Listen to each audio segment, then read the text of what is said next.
नमस्कार सभी छात्रों को। नमस्कार। आज हम आपको इस वीडियो में डाइजेस्टिव सिस्टम ऑफ एम्फिऑक्सस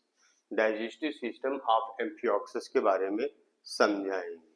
ठीक, ये क्वेश्चन कभी कभी पूरा डाइजेस्टिव सिस्टम ऑफ एम्फिऑक्सस आता है, कभी कभी ये क्वेश्चन टुकड़े में आता है कि describe elementary canal of amphioxus. Topic start करने से पहले आप लोग पहले बोर्ड पे जो फिगर बना है और इस साइड में जो फ्लो चार्ट है इस पे फोकस कर लें। ठीक, क्योंकि टॉपिक तभी समझ में आएगा जब आपके दिमाग में फिगर होगा। तो फिगर में आप देखें, स्टार्टिंग कर रहे हैं mouth, vestibule, oral hood, buccal cirri, velum, wheel organ, velar tentacle, pharynx, esophagus, intestine, rectum and anus. तो जब आपके दिमाग में फिगर होगा तो आपको टॉपिक समझ में आएगा। ठीक, आप सोचेंगे कि नोट्स टॉपिक थोड़ा बड़ा है, तो पूरा समझने के लिए पूरा वीडियो देखिएगा और नोट्स जो होगा वो आपको शॉर्ट वीडियो फॉर्म में नेक्स्ट वीडियो में आपको मिल जाएगा। शॉर्ट वीडियो फॉर्मेट में आपको नोट्स मिलेगा, तो उसको देख करके आप अपना नोट्स प्रिपेयर कर सकते हैं। ठीक, टॉपिक स्टार्ट करने से पहले आप लोगों से एक रिक्वेस्ट है, अगर आपको वीडियो अच्छा लगे तो लाइक करिएगा, कमेंट करिएगा। आपके लाइक और कमेंट हमें ये बताते हैं कि आपको हमारा वीडियो या हमारे द्वारा समझाया गया टॉपिक समझ में आया है। ठीक, तो टाइम को वेस्ट न करते हम आगे बढ़ते हैं। टॉपिक है डाइजेस्टिव सिस्टम ऑफ एम्फिऑक्सस। ठीक, तो डाइजेस्टिव सिस्टम जब क्वेश्चन आएगा तो आपको दो चीजें डिस्क्राइब करना होगा कि कोई भी डाइजेस्टिव सिस्टम होगा उसमें दो चीजें होती हैं, alimentary canal and digestive gland. अक्सर डाइजेस्टिव ग्लैंड नहीं बताते हैं, हम एलिमेंट्री कैनाल तक ही बता के खत्म कर देते हैं और ये लॉन्ग आंसर आता है और इसमें कुछ शॉर्ट आंसर भी हैं जो कि आपके कंपलसरी में आते हैं। ठीक, तो इस टॉपिक को ध्यान से तैयार कर लें। अगर इसमें से लॉन्ग नहीं आया तो 100% शॉर्ट आएगा। पिछले साल अगर ये क्वेश्चन नहीं आया लास्ट ईयर, तो इस साल 90% चांस है कि ये टॉपिक या ये क्वेश्चन आएगा। ठीक, तो एलिमेंट्री कैनाल जो होती है एम्फिऑक्सस में, एलिमेंट्री कैनाल स्ट्रेट होती है। ठीक, और इंटरनली सीलिएटेड एपिथेलियम से लाइंड होती है। मींस कि एलिमेंट्री कैनाल के इनर सरफेस पे, पूरी एलिमेंट्री कैनाल के इनर सरफेस पे सीलिया प्रेजेंट होंगे, जहां नहीं प्रेजेंट होंगे वहां बताया जाएगा। ठीक, और एलिमेंट्री कैनाल एट्रियल कैविटी में डॉर्सल मेसेंट्री की सहायता से लटकी हुई होती है, माउथ से एनस तक। स्टडी करने के लिए एलिमेंट्री कैनाल को हम डिफरेंट रीजन में डिवाइड करते हैं, जैसे कि mouth, oral hood and buccal cirri, ये पूरा रीजन, वेलम एंड इंटेरोस्टोम, ये region, pharynx, oesophagus, intestine, rectum, यहां से आता है, और सबसे लास्ट में एनस। तो सबसे पहले हम ले रहे हैं माउथ। माउथ जो होता है, it is a large circular aperture present midventrally below the rostrum. ये एक बड़ा सा सर्कुलर एपर्चर होता है। ठीक, सर्कुलर एपर्चर होता है जो कि रोस्ट्रम के नीचे एंटीरो वेंट्रल पोजीशन पे प्रेजेंट होता है और ये परमानेंटली ओपन होता है। यानी नॉर्मली का तो माउथ जरूरत होगी, फीडिंग करना होगा तो ओपन होएगा, अदरवाइज क्लोज। तो इनका माउथ जो होता है वो परमानेंटली ओपन रहता है। ठीक, नेक्स्ट आता है ओरल हुड एंड बक्कल सिराई। तो ओरल हुड क्या है, कि रोस्ट्रम की जो डॉर्सो और लैटरल वॉल होती है, डॉर्सो लैटरल वॉल होती है, वो प्रोजेक्ट करती है और ओरल हुड का निर्माण करती है। जैसे आप कल्पना करें कि माउथ ये हो गया और ओरल हुड, ये गाल हमारे क्या हो गए, गाल या चारों तरफ से घेरा हो जो बना, ये ओरल हुड हो गया। अंदर जो कैविटी होगी वो वेस्टिब्यूल होगी। तो ध्यान रखिएगा। तो हमने बताया कि डॉर्सोलैटरल जो प्रोजेक्शन होंगे वो ओरल हुड का निर्माण करेंगे। ठीक ठीक। ओरल हुड का जो मार्जिन होगा, जैसे ओरल हुड ये हो गया, ओरल हुड के मार्जिन पे लगभग 10 से 11 जोड़ी स्लेंडर टेंटिकल लटके हुए होते हैं, जिनको हम बक्कल सिराई कहते हैं। बक्कल सिराई कहा जाता है। और बक्कल सिराई जो होंगे ये सेंसरी इपिथेलियम से लाइंड होते हैं। ठीक। और बक्कल सिराई फीडिंग के समय माउथ के ऊपर बेंड करेंगे एंड फॉर्म सीव लाइक स्ट्रक्चर, और एक चलनी जैसी आकृति बनाते हैं जो कि इनकमिंग वाटर को फिल्टर करेगी। जब पानी अंदर जाएगा तो फिल्टर होएगा, तो केवल फूड पार्टिकल अंदर प्रवेश कर पाएंगे। लार्ज और अनवांटेड पार्टिकल बक्कल सिराई के ऊपर जम जाएंगे।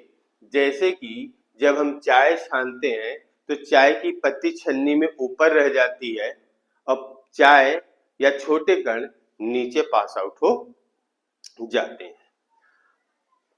बक्कल से ओरल हुड जो है वो चारों तरफ से लार्ज फनल शेप कैविटी को घेरे हुए होता है, जिसको वेस्टिब्यूल कहा जाता है, जिसको हम वेस्टिब्यूल कहते हैं।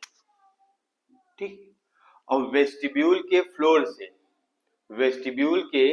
फ्लोर से लगभग आपके 6 से 8 टेंटिकल लाइक संरचनाएं या प्रोजेक्शंस निकले हुए होते हैं ये। ठीक। जिनको व्हील ऑर्गन या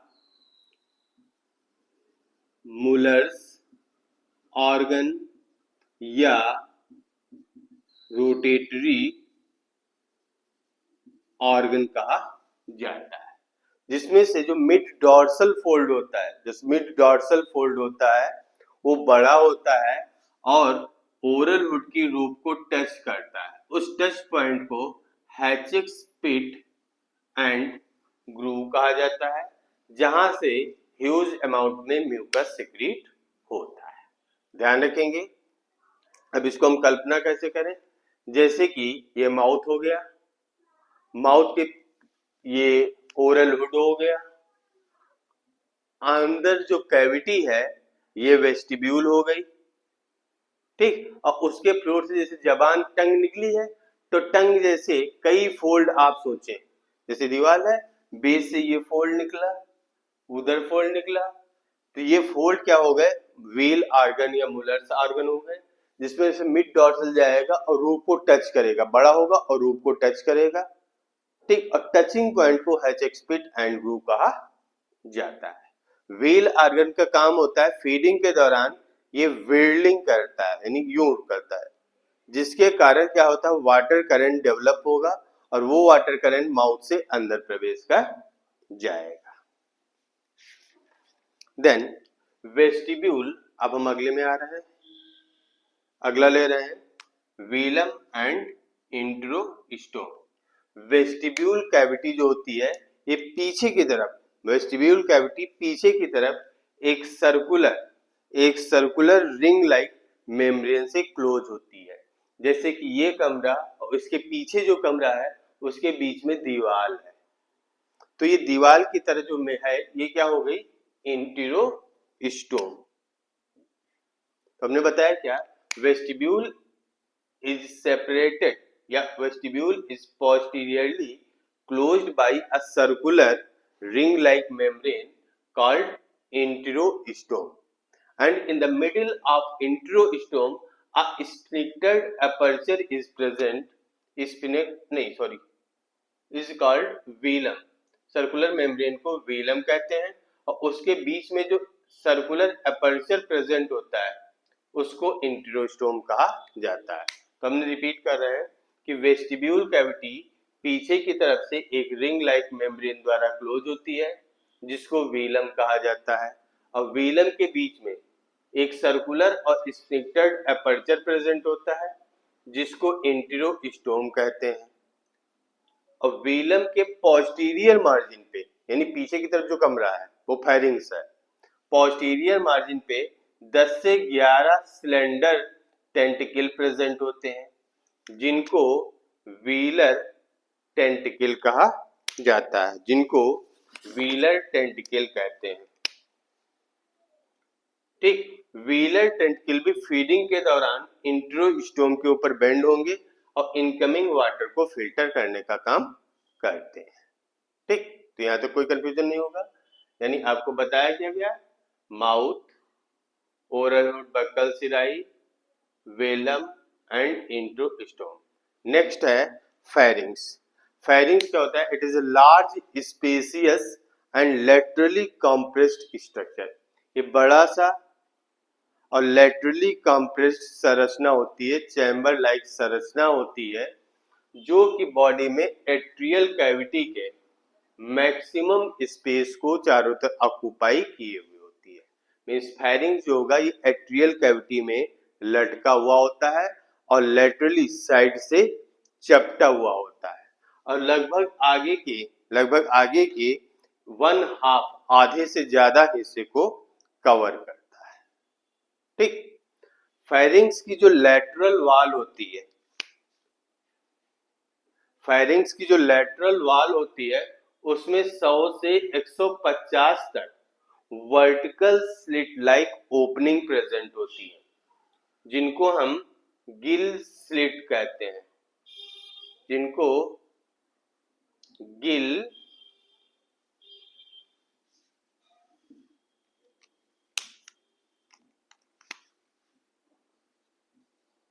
स्लिट्स कहा जाता है। और गिल स्लिट के बीच में जो फेरेंजियल वॉल प्रेजेंट होती है इसको गिल बार कहा जाता है। गिल स्लिट्स की संख्या एज के साथ साथ बढ़ती जाती है।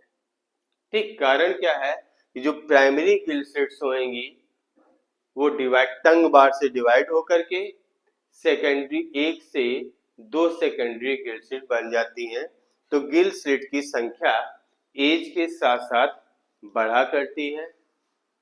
गिल बार इंटरनली स्केलेटल रॉड के द्वारा सपोर्टेड होते हैं। ठीक, और पूरी फेरेंजियल वॉल अंदर की तरफ, जैसे फेरेंजियल वॉल ये हुई तो अंदर की तरफ गिल स्लिट साइड में और बाहर की तरफ इन पे सीलिया प्रेजेंट होते हैं। फिर हम ले रहे हैं इंडोस्टाइल।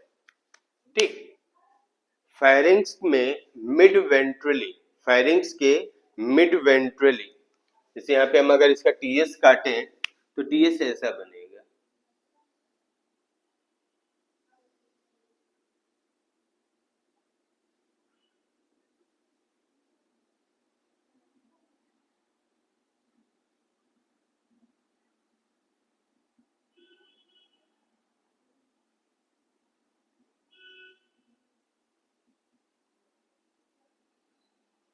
ये सीलिया है।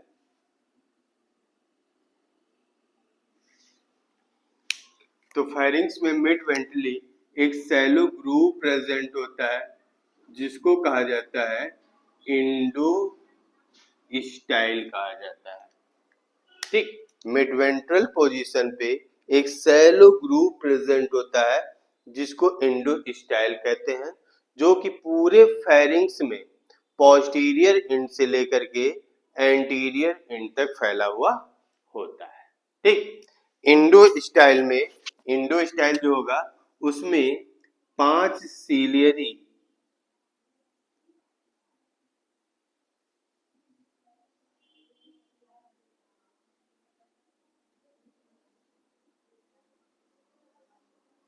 एक, दो, तीन, चार, 5 इंडो स्टाइल में 5 सीलियरी ट्रैक्ट प्रेजेंट होते हैं, जिसमें से मिडिल ट्रैक्ट के सीलिया जो होते हैं ये लार्ज होते हैं, ठीक, और 4 ग्लैंडुलर ट्रैक्ट प्रेजेंट होते हैं, 2, 3 और 4। ग्लैंडुलर ट्रैक्ट जो होते हैं ये म्यूकस को ह्यूज अमाउंट में म्यूकस को सिक्रीट करते हैं, और इंटरनली इंडो स्टाइल जो है वो स्केलेटल रॉड के द्वारा सपोर्टेड होता है, और इसके बीच से वेंट्रल एरोटा नीचे नीचे रन करता है, जिसको हम ब्लड वेस्कुलर सिस्टम में डिस्कस करेंगे। इंडो स्टाइल का काम होता है ये ह्यूज अमाउंट में म्यूकस सिक्रीट करेगा और फूड के कलेक्शन में हेल्प करेगा। फिर अगला था एपीफेरेंजियल ग्रुप। तो फेरिंग्स में मिड वेंट्रल तो ये हो गया इंडो स्टाइल, तो मिड डॉर्सल पोजीशन पे एक सीलिएटेड ग्रूव प्रेजेंट होता है। उस सीलिएटेड ग्रूव को एपीफेरेंजियल ग्रूव कहा जाता है, जो कि फेरिंग्स के एंटीरियर एंड से लेकर के पोस्टीरियर एंड यानी एंटीरियर एंड से ईसोफेगस तक रन करता है, और ये फूड के कंडक्शन में हेल्प करता है। इसके अलावा फेरिंग्स की इनर वाल पे, जैसे फेरिंग्स हो गया तो फेरिंग्स की ये इनर वाल हो गई, यूं फेरिंग्स हमने मान लिया, ठीक, तो ये इनर वाल, इधर की ये इनर वाल में यहाँ पे इंडो स्टाइल हो गया। इंडो स्टाइल के एंटीरियर एंड से एक सीलिएटेड रिज अराइज करती है, जो कि पहले इनर वाल के अलोंग पहले ऊपर की तरफ और फिर पीछे की तरफ ईसोफेगस तक रन करती है, जिसको कहा जाता है पेरीफेरेंजियल बैंड कहते हैं, यानी ये जो अराइज हुआ और ये पीछे तक रन करेगा। पेरीफेरेंजियल बैंड फेरिंग्स को 2 रीजन में डिवाइड कर देते हैं। पेरीफेरेंजियल बैंड फेरिंग्स को 2 रीजन में डिवाइड करते हैं, प्री ब्रैंकियल जोन और ब्रैंकियल साइड।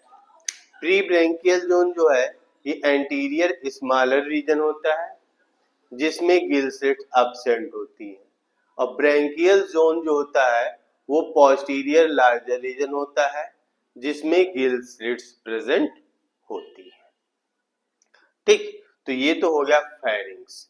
फिर आता है ईसोफेगस। ईसोफेगस जो है फेरिंग्स पीछे की तरफ नैरो और इतनी मान लीजिए,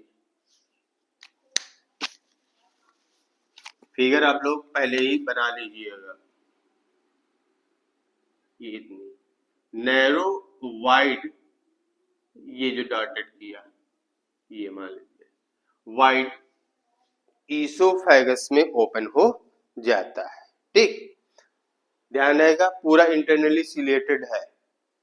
ईसोफेगस पीछे की तरफ इंटेस्टाइन में ओपन होती है, ठीक, इंटेस्टाइन क्या होगा, एज लॉन्ग एज फेरिंग्स, लगभग जितना फेरिंग्स लंबा होता है इंटेस्टाइन भी लगभग उतनी ही लंबी होती है, और एट्रियल कैविटी में डॉर्सल मेसेंट्री की सहायता से लटकी हुई होती है, ठीक।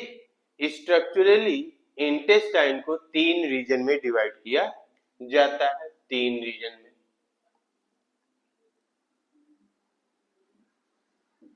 मिडगट,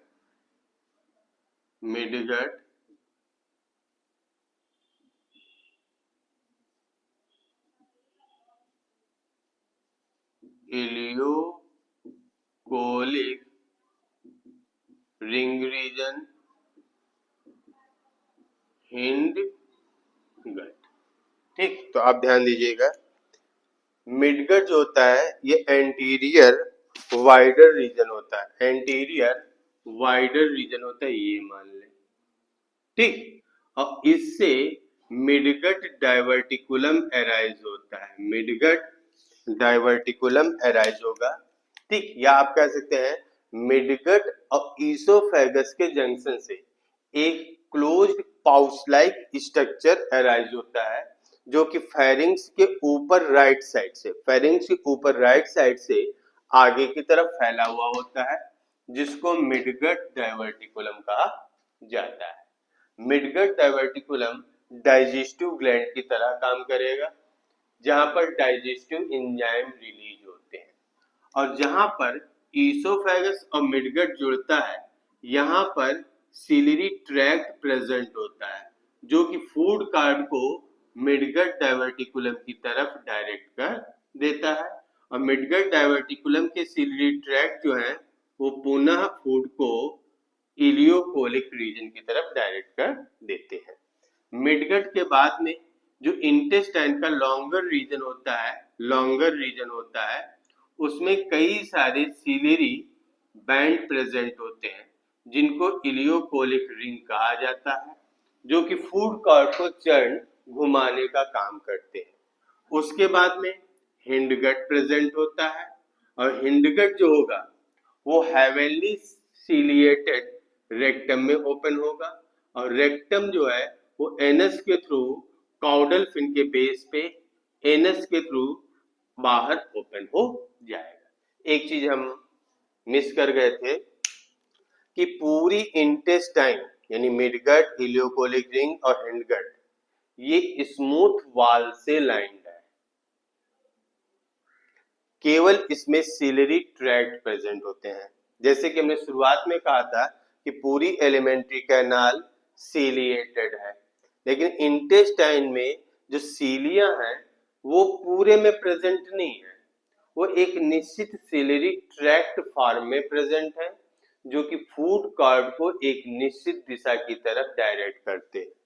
जैसे कि मिडगट ईसोफेगस के जंक्शन पे जो सीलिया प्रेजेंट है वो फूड कॉर्ड को मिडगट डाइवर्टिकुलम की तरफ डायरेक्ट कर देंगे, फिर यहाँ पे ये चर्निंग करेंगी, और जहाँ पे सिलियरी ट्रैक्ट प्रेजेंट नहीं है वहां पर स्मूथ वाल जो होगी, इनर वाल जो होगी इंटेस्टाइन की, वो स्मूथ वाल से लाइंड होगी। लेकिन बाकी सारे रीजन में आपका यहाँ से लेके माउथ से स्टार्ट करके एनस तक यानी रेक्टम तक इंक्लूडेड, इंटेस्टाइन को छोड़ के पूरा का पूरा क्या है, सीलिएटेड होता है। तो आशा है आपको एलिमेंट्री कैनाल समझ में आ गया होगा, और डाइजेस्टिव ग्लैंड हमने साथ ही बता दिया था कि एम्फियोक्सिस में डाइजेस्टिव ग्लैंड को मिडगट डाइवर्टिकुलम कहा जाता है, ठीक, जहां पर डाइजेस्टिव एंजाइम सीक्रेट होते हैं और ये डाइजेशन में हेल्प करता है, ठीक। तो अब एक बार आप 2 मिनट फिगर देख लीजिए और अपनी चीजों को रिमाइंड करिए।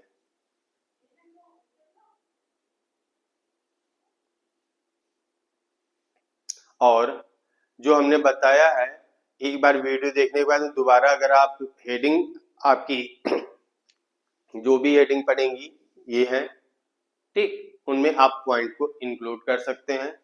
लेक्चर जो आप सुन रहे थे उसी को देखते, उसको सुनते हुए आप अपने पॉइंट्स बना सकते हैं, ठीक है।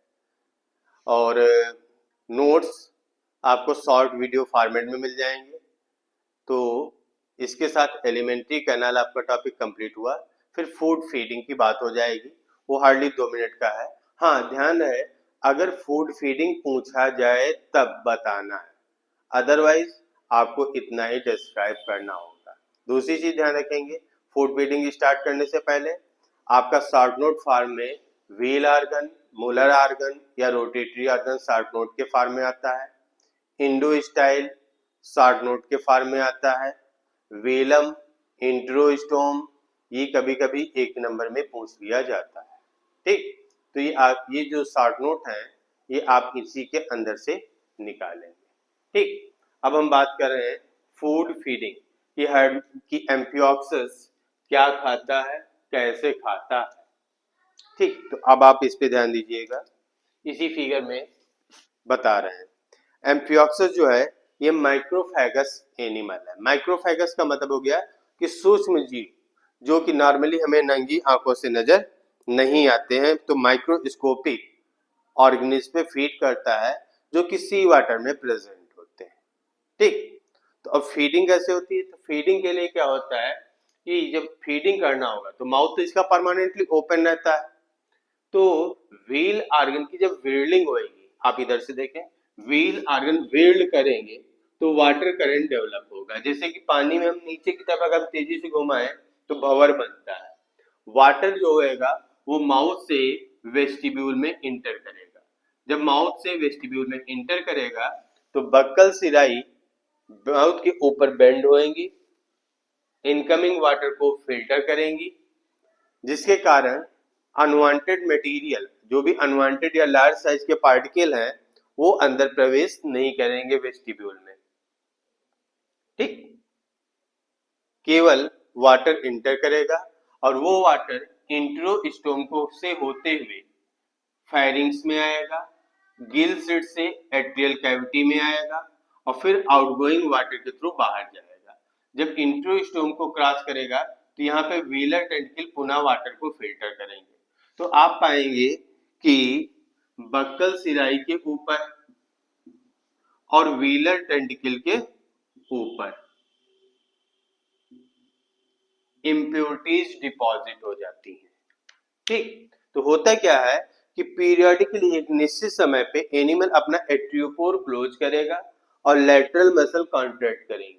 जब लेटरल मसल कॉन्ट्रैक्ट करेंगी तो reversal of water current generate हो जाएगा और पानी इसी रास्ते से वापस आएगा और माउथ से बाहर निकल जाएगा और जो इम्प्योरिटीज व्हीलर टेंटिकल और माउथ के ऊपर डिपॉजिट है वो सारी रिमूव हो जाएगी। ठीक, अब हमने बताया कि जब पानी अंदर आया था तो पानी के साथ साथ माइक्रोस्कोपिक फूड पार्टिकल भी कहां पहुंच गए थे? फेरिंग्स में पहुंच गए थे।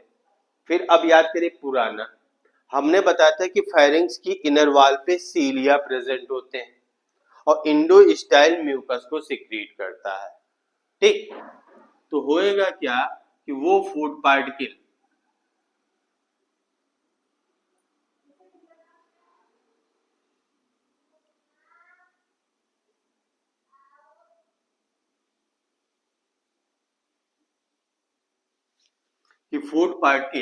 फेरिंग्स की वाल में सीलिया और म्यूकस में फंस जाएंगे और फिर फेरेंजियल वाल के फ्रंटल सीलिया और इंडोस्टाइल के सीलिया की बीटिंग के कारण फूड पार्टिकल जो होंगे वो ऊपर की तरफ मूव करेंगे, ईपी फेरेंजियल ग्रूव की तरफ मूव करेंगे और रोल होते होते हुए फूड कॉर्ड बन जाएगी और वो फूड कॉर्ड जो है वो फिर ईपी फेरेंजियल ग्रूव से मूव करेगी, ईसोफेगस से होते हुए मिडगट पहुंचेगी, जहां पर के सिलियरी ट्रैक्ट उस फूड कॉर्ड को मिडगट डाइवर्टिकुलम की तरफ डायरेक्ट करेंगे और फिर फूड कॉर्ड जो होगी वो इलियोकोलिक रीजन में पहुंच जाएगी, जहां पर इलियोकोलिक रिंग के सीलिया उसको चर्न करेंगे और ब्रेक कर देंगे। इस दौरान जब फूड कॉर्ड मिडगट डाइवर्टिकुलम से पास होएगी तो उसमें डाइजेस्टिव एंजाइम मिक्सअप हो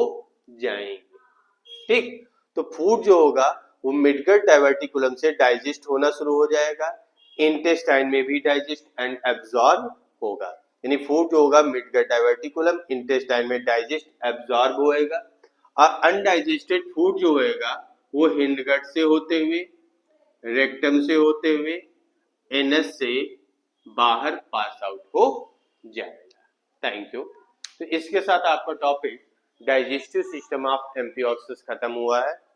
ठीक, आशा है आपको टॉपिक समझ में आ गया होगा।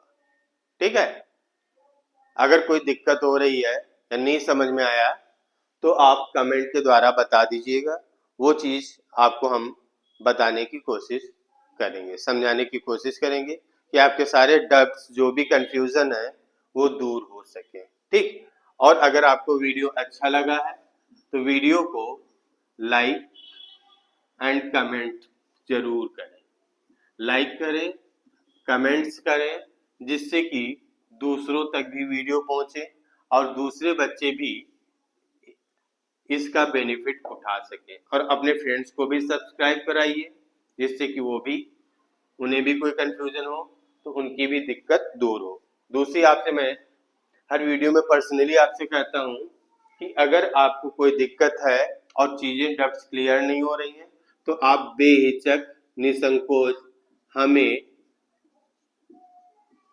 इस नंबर पे कांटेक्ट कर सकते हैं। ठीक, आपके सारे डाउट्स हम दूर करने की कोशिश करेंगे। Thank you.